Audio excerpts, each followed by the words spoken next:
So sitting at an airport bar waiting to take a flight from JFK in New York City out here to Kansas City, my sister-in-law was joining us this weekend for her sister, my wife's birthday.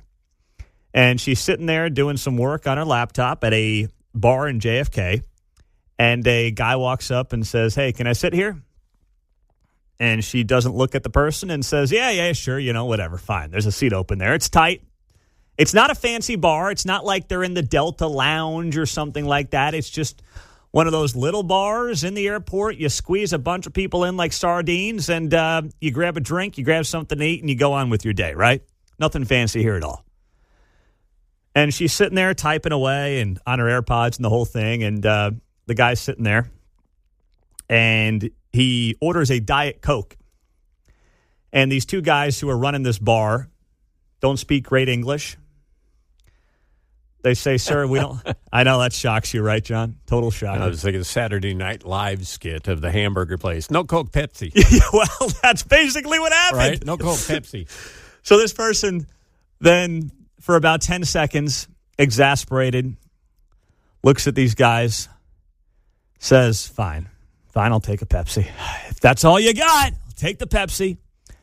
This person then decides to order a Reuben, but with turkey. These guys running the bar are trying to explain, "Sir, these sandwiches are pre-made, okay? Like, we don't make the sandwich. They're pre-made. We just put them in the oven for, a couple minutes, and then they pop out. So we can't put turkey into your Reuben sandwich. The Reuben is made. If you'd like Reuben, we can give you the Reuben." Okay, fine. I'll take the Reuben. Whatever. It is what it is, okay? So she's just typing away, doing her own little work there, not looking at the guy. And then she hears the guy next to the guy say, "Man, I loved you in 30 Rock." And who was it? It was Alec Baldwin, of all people. Alec Baldwin. And the first thing I said when she threw it in the family chat, I was like, "I hope he's not packing heat. Duck, Right. duck." But, the good news, of course, is that they were past TSA, so he couldn't have been with his loaded weapon anyway, John. That was close. 2 strikes. No Coke, Pepsi, and no turkey. Reuben. Yeah. Cheeseburger. Exactly. So it turns out to be Alec Baldwin. And the guy on the other side of Alec was very chatty. And there's a story about him I'll get to here in a second as well. But they're talking about the elections in New York City. And Alec Baldwin says he voted for Andrew Cuomo because Andrew is a friend of his. Interesting. So he was not a Mamdani guy, which I was pleasantly surprised to hear, but also not shocked at all to hear that. And he was actually very jovial. He was very pleasant. Once he got going, he was very chatty. But she said he had food falling all over him. I mean, he was like wiping crumbs all over himself. And, it was like all over his, shirt. And he would wipe it on the countertop and stuff. He was just a mess. He was just like a messy guy. But he was very pleasant, very chatty, and very nice with the people at the bar. And they weren't fanboying or fangirling. It was just like talking to a guy, a fellow New Yorker, at the bar at the JFK airport. So I thought that was pretty cool. I got a little more respect for Alec Baldwin after hearing that, because all I do is see bad stories about the guy, whether his wife's beating the crap out of him or something else. I'm not a fan, but I do understand human nature. And, nobody says, "Hey, good news, look at this great picture of Alec Baldwin being a nice guy." It's always, let's get in his face and piss him off. Yep. No, you're right about that. Now, The one thing that happened is, he was sitting there for whatever, half hour, 45 minutes. And the guy on the other side of Alec, my sister-in-law's on one side, he's on the other. And the other guy wanted a quick photo with Alec before he left for his flight. And he was going to see his mother in upstate New York. I guess she's got to be, I don't know, 90-ish, something like that. So he's going to visit his mother. And this guy's like, "Hey, can we grab a quick selfie?" And Alec's like, "Yeah, sure, that's fine." So they take a selfie.